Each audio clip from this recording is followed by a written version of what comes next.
예, 오늘은 5장 5절 이하의 또 10절까지 이야기를 좀 하도록 하겠습니다. 5절 한번 읽어볼까요? 시작. 이런 일을 우리에게 이루어 주시고 그 보증으로 성령을 우리에게 주신 분은 하나님이십니다. 이런 일이라는 것은 앞에 있었던 것을 말하죠. 우리는 어제 장막에 대한 이야기를 좀 했습니다. 땅에 있는 우리 장막이 무너지며 하나님께서 지으신 곳 사람이 손으로 지은 것이 아니라 하늘의 영원한 집이 우리에게 있는 줄 알게 된다. 그리고 우리는 이 4절에 보면 우리는 이 장막에 살면서 무거운 짐에 눌려서 탄식하고 있다. 육체가 늙어가는 것을 이야기하죠. 그리고 우리는 이 장막을 벗어버리길 바라는 것이 아니라 하나님의 부활의 생명이 우리 몸에 덧입혀지기를 우리는 바란다. 뭐 이런 일을 이야기하는 것입니다. 자, 이런 일을 우리에게 이루어 주시고 이제는 부활의 소망으로 살아가게 해 주신 것이죠. 그런데 여기에 무엇을 이루어 주셨냐면 보증으로 성령을 우리에게 주셨다라고 이야기하고 있습니다. 보증이라는 이 단어는 고대의 상거래 때 쓰이던 계약금이었습니다. 그래서 이 계약금 또는 담보물을 헬라어로 이야기하죠. 그래서 전체 금액이 지불될 것을 확실히 보증하면서 먼저 지불하는 돈, 뭐 계약금 정도로 하겠습니다. 우리가 뭐 집을 사거나 아니면 전세를 하거나 했을 때 뭐 10% 정도 계약금을 낸다고 해봅시다. 그러면 그 계약금은 뭡니까? 아직 내가 확실하게 이 집을 산 건 아니지만 내가 사겠다고 하는 이 보증으로 그 돈을 내는 거잖아요. 그러면 그 계약서를 가지고 있으면 다른 사람이 계약을 해도 무효가 되는 거예요, 법적으로. 그래서 이 5절에 이야기하고 있는 것처럼 나중에 우리가 주님의 새로운 몸과 영으로 덧입혀질 것에 대한 보증으로 하나님께서 성령을 주셨다. 성령을 보내주셨다. 이렇게 이야기를 하고 있는 거죠. 왜? 우리는 아직 부활한 몸을 입은 건 아니잖아요. 그리고 우리는 육체는 낡아져 가잖아요. 바울의 이야기에 의하면. 그런데 우리가 어떻게 그 부활의 소망을 가지고 새로운 장막이 건물로 바뀌어질 것들을 기대할 수 있겠어요. 바로 성령의 보증 대신으로 그것이 가능하다. 바울은 이런 주장을 하고 있는 것이죠. 그래서 하나님께서 우리에게 성령을 부어주셨다는 것, 성령을 보내주셨다는 것은 장차 우리 몸이 영광스러운 부활의 몸을 입게 될 것에 대한 확실한 계약금을 치르셨다는 선포다. 바울은 이렇게 이야기합니다. 그래서 우리가 아직 완벽하게 완성된 하나님 나라를 보지 못했습니다. 그리고 천국과 부활을 몸으로 맛보지 못했습니다. 그러나 우리가 흔들리지 않는 이유는 우리 안에 내주하시는 성령님이 그 하나님의 영원한 나라를, 거룩한 나라를 약속해 주시는 보증수표가 되기 때문에, 보증이 되기 때문이다. 그래서 성령과 우리가 동행하지 않으면요, 이 보증을 알 수 없는 것이죠. 경험할 수 없는 것이고, 그 미래에 대한, 다가오는 하나님 나라에 대한 소망을 가질 수가 없는 것입니다. 그래서 우리에게 신앙생활을 할 때 성령은 굉장히 중요합니다. 왜? 우리의 보증이시기 때문에. 6절도 한번 읽어볼까요? 시작. 그러므로 우리는 언제나 마음에 든든합니다. 우리가 육체의 몸을 입고 살고 있는 동안에는 주님에게서 떠나 살고 있음을 합니다. 7절. 우리는 믿음으로 살아가지 보는 것으로 살아가지 않습니다. 여기에 보시면 그렇기 때문에 성령이 우리의 보증이 되시기 때문에 라고 이야기해 볼 수 있겠습니다. 우리는 언제나 마음이 든든합니다. 우리가 육체의 몸을 입고 살고 있는 동안에는 주님에게서 떠나 살고 있음을 압니다. 그렇죠. 아직 육체로 살고 있을 때는 주님과 떠나 있다는 것을 우리는 안다는 거죠. 자, 그러나 그래서 우리는 7절에 우리는 믿음으로 살아가지 보는 것으로 살아가지 아니합니다. 굉장히 중요한 내용이죠. 이게 뭡니까? 그리스도인의 삶은 눈에 보이는 환경, 육체의 질병, 세상의 평판에 지배당하는 삶이 아니라는 것입니다. 여기서 살아가지, 그렇죠? 살아간다라고 하는 이 헬라어 페리파투멘이라는 단어는요, 두루 걸어다니다. 삶을 살아가다는 뜻입니다. 그러니까 인생의 삶을 두루 살아가면서 우리의 삶에 상당히 많은 부분이 눈에 보여지는 것. 육체의 질병, 우리가 가지고 있는 재정, 세상의 평판, 이렇게 살아가는 사람 많잖아요. 그래서 자기가 돈이 많으면 괜찮고, 육체가 건강하면 괜찮고, 세상의 평판이 좋으면 괜찮고. 하나씩 따져볼까요? 눈에 보이는 것입니다. 보이지 않는 것이 훨씬 많죠. 우리에게는 눈에 보이기에는 좋아 보이지만 실제로는 보이지 않는 곳은 더 악하거나 또 우리를 욕하는 환경이 있을 수도 있고 또 우리가 위협을 당하는 환경이 있을 수도 있고 눈에 안 보이면 없는 줄 알아요. 마치 꽁이나 타조처럼 그렇게 살아가는 모습이 많죠. 육체의 질병도 마찬가지입니다. 육체의 질병은 이 땅에 사는 모든 사람이 다 가질 수밖에 없어요. 왜? 하나님 떠난 심판의 결과입니다. 건강한 사람이 있을 수 있게 잠깐 더 오래 사는 것 뿐이에요. 영원히 사는 사람 아무리 건강해도 오래 살아도 80, 90 근데 8, 90 이상 되면 육체가 제 기능을 하기가 어렵잖아요. 그러니까 육체의 질병 조금 더 건강하냐 건강하지 않느냐도 그렇게 중요한 건 아니에요. 물론 그렇다고 해서 막살나는 말은 아닙니다. 육체의 질병이라는 것은 누구나 다 가지고 있는 절대적인 그런 환경이라는 거죠. 근데 그것에 의해서 우리 삶이 살아서는 안 된다는 거죠. 세상의 평판은 어떻습니까? 세상의 평판도 그렇죠. 보여지는 거예요. 사람들이 나에게 어떻게 바라보는가, 어떻게 칭찬해 주느냐, 어떻게 우리가 칭찬만 받고 살아갑니까? 세상 속에서. 이런 어떤 것들이 우리의 삶을 지배한단 말이에요. 사람들의 표정이나 나의 뒤에서 혹시 뒷말하지 않나 이런 것 때문에 전전긍긍하고 살지 말라는 거죠. 왜? 믿음으로 산다는 것은 하나님의 약속을 붙잡는 거거든요. 그래서 하나님의 약속을 붙잡고 걷는 걸음을 믿음의 삶이라고 하죠. 이건 전혀 다른 삶이죠. 그러니까 우리의 살아있는 동안에는 바울이 이야기한 것처럼 우리는 주님과 떠나 살고 있는 거예요. 함께 하지 않아요. 그래서 여기서 겪는 어려움이 있는 거죠. 그렇지만 그리스도인은 이 땅에 살면서 믿음으로 살아가는 것이지 버는 것으로 살아가는 게 믿음은 뭐라고 그랬어요? 하나님의 약속을 붙잡는 것이다. 거기에 반응하는 것이다. 그게 우리가 알고 있는 믿음의 정의 아닙니까? 자, 8절도 볼까요? 8절 시작. 우리는 마음이 든든합니다. 우리는 차라리 몸을 떠나서 주님과 함께 살기를 바랍니다. 네, 바울의 고백이죠. 바울은 뭐라고 얘기합니까? 우리는 마음이 든든합니다. 왜 든든합니까? 이 보증도 있고 확실한 그 미래에 우리가 갖게 될 부활의 몸을 얻게 될 것이라는 생각도 바울이 너무 분명히 가졌다는 것입니다. 그래서 바울은 뭐라고 합니까? 우리는 차라리 몸을 떠나서 주님과 함께 살기를 바랍니다. 그러니까 굉장히 바울은 마음 같아서는 지금이라도 주님과 함께 살고 싶습니다. 그래서 차라리 몸을 떠났으면 참 좋겠습니다. 이 이야기를 하는 거예요.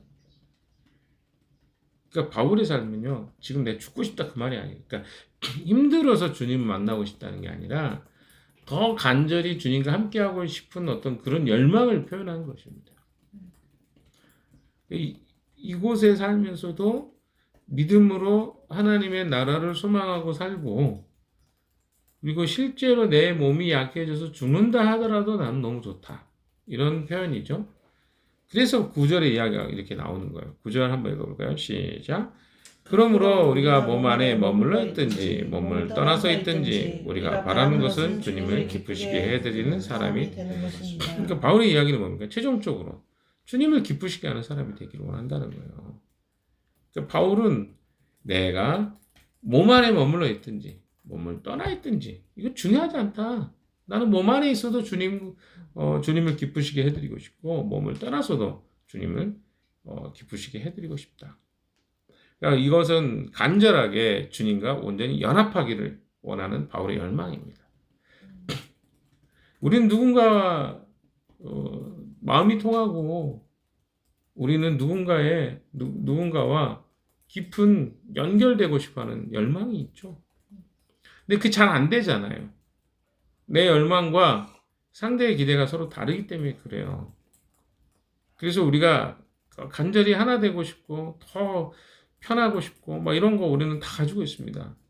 이것은 세상에 존재하는 모든 사람이 다 그래요. 그런데 거기에는 뭐가 있어요? 결핍이 있어요. 왜 결핍이 있습니까? 우리 죄성 때문에 그래요. 그 자기중심적으로 행동하게 되다 보니까 사람들이 함께하기가 참 어렵잖아요. 바울은 근데 누구와 연합하기를 원합니까? 이 사람들하고 연합하는 것도 물론 중요했지만 바울이 더 바랬던 연합은 주님과 함께 사는 거였어요. 주님과 함께 하기를 간절히 열망했어요.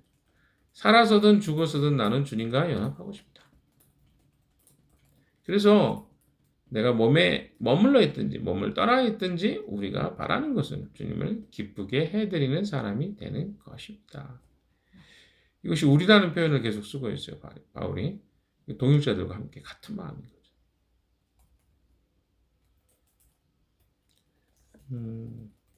우리의 목적이 뭡니까? 풍삼계에서 여러분이 기억나시는지 모르겠어요. 제가 여러 차례 이야기 드렸지만 11과에 나오는 내용이죠. 우리 예수 그리스도를 닮아가는 것이 우리 인생의 목적이다. 주님을 알아가고 닮아가는 것. 그래서 에베소 4장 13절 우리가 예수를 믿는 것과 아는 일에 하나가 돼요. 이 표현이 나오죠. 그리스도의 장성한 분량에까지 이르기를 간절히 소망하는 거예요. 믿는 것과 아는 것에 하나가 되면요. 그리스도 안에서 장성한 분량으로 성장해 간다고 에베소 4장 13절은 이야기하고 있습니다. 바울의 열망은 그거예요. 나의 간절한 소망. 여기서는 주님을 기쁘시게 하는, 주님을 닮아가는. 우리 목적이 뭡니까? 뭐 돈을 많이 버는 거, 뭐 안정적인 사업을 갖는 거, 다 그거는 과정이에요. 그걸 통해서 뭘 하겠다는 거지. 그것 자체가 목적이 될 수는 없는 것이겠죠. 근데 우리의 목적을 어디다 둡니까? 과정에 둬버려요. 과정이 목적이라고 착각하고 사는 사람들이 많습니다. 우리의 진짜 목적은요, 주님을 기쁘시게 하고 주님을 닮아가는 거예요. 그러면 되는 거예요. 그러면 뭐가 돼요? 그러면 내가 너무 지나치게 욕심이 안 나요. 어떤 욕심이 안 납니까? 아니, 내가 너무 많이 돈을 벌어야 되겠다. 열망이 안 생기겠죠. 왜? 내가 이거 돈이 더 많이 생기면 내가 주님을 닮아가는데 장애가 되겠다고 하면 그 돈에 대한 열망이 사라지겠죠. 또 뭡니까? 내가 간절히 원하는 어떤 것이 사실은 주님을 닮아가는 것에 주님을 기뻐하는 것에 장애가 된다고 우리가 그것도 제한할 수 있겠죠. 근데 진짜 그게 기쁘지는 않기 때문에 다른 것에 우리는 기쁨을 누리고 사는 거죠. 재미를 그게 다른 데 느끼고 사는 거예요. 그래서 다 한시적이고 잠깐 우리가 기뻤던 것들 다 한시적이잖아요. 재밌었던 순간도 언제였나 싶을 정도로 한시적이잖아요. 그런데 어떻습니까? 주님과 함께하는 것, 주님을 기쁘시게 하는 것, 주님을 닮아가는 것은 영원한 것이라고 성경은 계속 이야기하고 있는 것입니다. 그래서 바울은 그런 거룩한 야망을 가지고 그것을 향해서 치열하게 달려가는 삶을 살았다라고 이야기하는 것입니다. 마지막 10절 같이 한번 읽어볼까요? 시작. 우리는 모두 그리스도의 심판대 앞에 나타나야 합니다. 그리하여 각 사람은 선한 일이든지 악한 일이든지 행한 모든 일에 따라 마땅한 보응을 받아야 합니다. 예, 10절에 피할 수 없는 정산의 시간이 옵니다. 그리스도의 심판대 앞에 선다는 거죠. 이 부분을 조금 여러분이 잘 생각해 봐야 돼요. 이 심판대라는 말은 베마라는 헬라어 단어입니다. 고대 로마 재판관의 의자를 이야기합니다. 그래서 이 베마라는 이 심판대라는 것은요, 그리스 올림픽에서 우승자들에게 상을 주기 위해서 심판관이 앉아있던 높은 자리를 의미하기도 합니다. 그래서 구원받은 그리스도인들이 예수 그리스도의 심판대 앞에 서게 된다는 거죠. 이는 우리가 백보자라고 하는데 그것과는 다릅니다. 백보자 심판하고 다르죠. 백보자 심판은 뭡니까? 구원이냐 구원이 아니냐의 심판이 백보자 앞에, 베마라는 이 심판대 앞에 서는 것은요, 지옥 형벌을 가냐 안 가냐 이런 게 아니에요. 아까도 이야기했죠. 올림픽에 금메달, 은메달, 동메달 하듯이 내가 살았던 삶에 대한 평가죠. 그 상급에 대한 심판입니다. 이 차이가 있어요. 이걸 조금 더 살펴볼까요?